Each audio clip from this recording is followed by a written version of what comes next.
Bakit nga ba kinalayan natin ng wide delta, paano gumagana ang wide delta connection?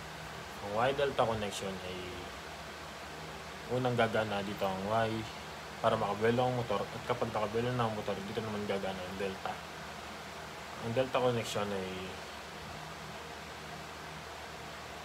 ito ang normal current o voltahe, at ang Y naman ay may mahinang voltahe para hindi biglang motor makabelo ito ng maayos.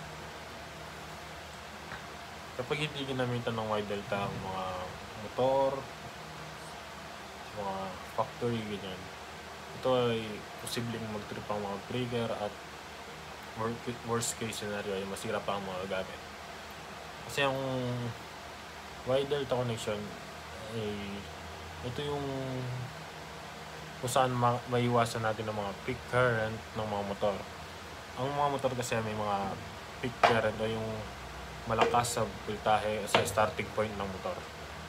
Kaya ang tulong ng Y ay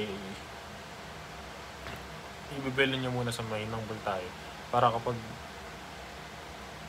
okay na, nakabelo na, dito naman gagana ang delta at gagana na dito maayos, na may iwasan natin ng peak current.